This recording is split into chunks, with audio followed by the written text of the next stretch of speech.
Хүн малын бруцеллозоос сэргийлье. Монгол улс 40 сая мал сүрэгтэй. Нэг хүн амд ногдох малынхаа тоогоор дэлхийд дээгүүр гарт ордог.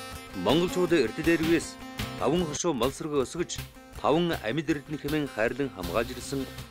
Гэвч манай улс мал амьтнаас хүнд халдварладаг хүний бруцеллозын тохиолдлоор дэлхийд өндөр өвчлөлтөй оронд багтана. Бруцеллоз өвчнөр жилбэр 350-аас 450 хүн шинээрөвчилж мал амьтнаас хүнд халдварладаг хоригор өвчний дотор тэргүүлэх барийг эзэлдэг. Өвчлөгчдийн нийгмийн байдлыг судлахад малчид мал аж ахуйн мэргэжилтэн тэдний өр хүүхдүүдийн өвчлөл 80%, эмэгтэйчүүдийн өвчлөл 66%, 15-аас 55 нас буюу хөдөлмөрийн насны иргэдийн өвчлөл 86% тус тус эзэлж байгаа нь анхаарлаа татж байна. Энэ өвчин өвчтэй мал амьтнаас хүнд ихэвчлэн ахуйн замаар мөн хоол боловсруулах болон амьсгалын замаар халдварладаг байна. Өвчлөгчдийн 62% нь малын төлөв хүлээн авах, боожлох үед халдвар авч ихэнх нь архаг хэлбэрийн бруцеллозтой үедээ хожуу онцлогдож байна. Хүний бруцеллоз толгой өвдөх, ядрах, халуурах, хөлрөх, уусан руу том үеэр өвдөх шинжүүдээр илэрч байхад малын бруцеллоз их мал хээл хаях, зулбах, суваарих, хагасаадах, уймж хавдах, эцэг малын төмсг хавдах шинжүүдээр илэрдэг. Шинжилгээний засгийн газрын эрүүл чирэг Монгол хүн хөтөлбөрийг хэрэгжүүлж хүн мал эмнэлгийн салбар хамтарч дэлхийн эрүүл мэндийн байгууллага, дэлхийн мал амьтны эрүүл мэндийн байгууллагын нэг эрүүл мэнд тунхаглалыг мөрдөж хүн малын бруцеллозтой тэмцэх үндэсний стратегийг боловсруулан хэрэгжүүлэх замаар 2021 онд хүн малын бруцеллозгүй орон болох зорилго тавьж байна.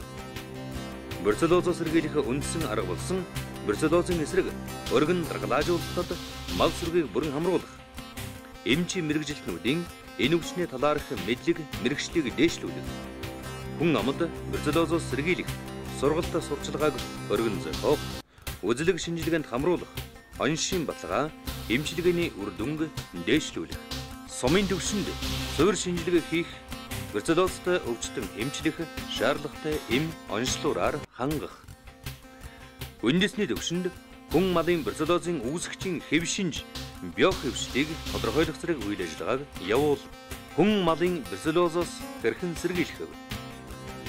Төлөв хүлээн авах, боожуулах, мал саах, нослох, нядлах, арьс ширэг бэлтгэх, өдөг уус цэвэрлэхтэй бололцоотой хөдөлмөр хамгааллын хувцас, амны хаал, хормогч, эрзэнэн бэлэг, өмсчих, хэвших, гараа байнга савндаж угаах, мал амьтны мах, бүтээгдэхүүн, элэг шүүсийг түүхий, шүүрхий хэрэглэхгүй байх, боловсруулж чанаж хэрэглэх, сүүг заавал хөөрүүлэх, түүхий сүүний цэцгийг бяслаг хийхгүй байх, айлрах, мал аж ахуйн гэж байгууллагууд мал сүргээ жилбэр бруцеллозоос сэргийлэх үзлэг шинжилгээнд хамруулж хээлтгч мал төл малдаа бруцеллозын эсрэг нүдэнд тусаах вакцинаар дархлаажуулах, бруцеллозтой малыг тусгаарлах, хэрэгцээлэх, бух, хуц, ухны цуснд бруцеллозын ийдэл судлалын шинжилгээг хийлгэж эерэг урвалтайг заазлаж байх.